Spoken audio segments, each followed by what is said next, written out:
Hi, I'm Diane Menio. I'm the Executive Director of CARIE, which stands for the Center for Advocacy for the Rights and Interests of the Elderly. CARIE's been around since 1977. What we do is we advocate for seniors who are basically lost in the system. They don't know how to access services, or they don't know what their rights are, or they have a problem with services and they need someone to help them resolve the problem. We do that on a direct level, so people call us and they'll ask us questions. Maybe it's a daughter calling because her mother was in the hospital after having a stroke, and she now is faced with watching her mother go home and live alone, and maybe she doesn't think she can do so. So we'll help her understand what her options are, and we'll help her get to the right place so that her mother is taken care of and she feels comfortable with what's happening. We also do public policy advocacy, and we do education and training programs as part of our advocacy work.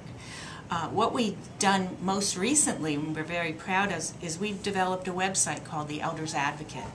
And what we know is that, and I know this firsthand since I've been a caregiver myself, I have a job, I work all day, and sometimes it's difficult to make phone calls during the day or even have the time to explain your situation and tell people what's happening, and then listen and spend all of that time, particularly during the workaday.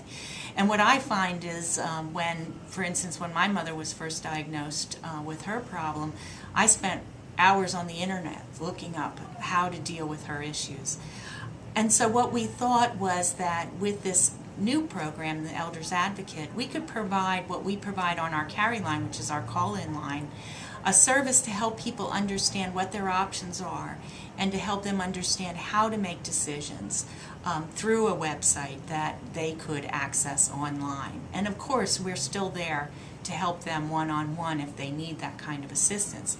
But what we've decided to do on the Elders Advocate is to take some of our most common issues that people call us about. So I just mentioned one. Mom's in the hospital, she needs to go home, I don't think she can live alone.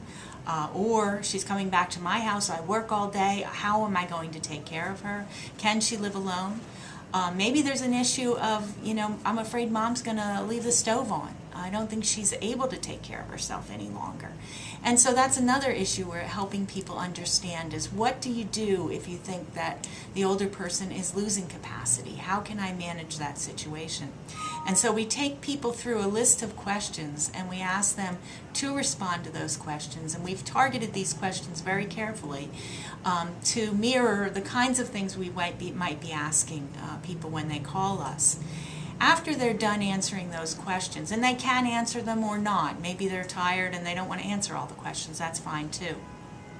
What we hope is that at the end, they'll get some feedback on how they answered those questions. If they answered in a certain way, we're going to give them one set of information, and if they answered in a different way, we might give them a different response to their questions. And so we're trying to direct them to understand, first of all, what their options are, what their rights are, and how to access the services that they think are needed. It's all geared toward helping people to adjust to a different situation than what they've dealt with. Most people, and I can admit this for myself as well, we don't think about a time when we might not be able to speak for ourselves. We don't think about a time when our parents may not be able to do that. And so what we're trying to do through this website is to be able to help people get to that point where they feel comfortable with the decisions they need to make and help their loved ones make.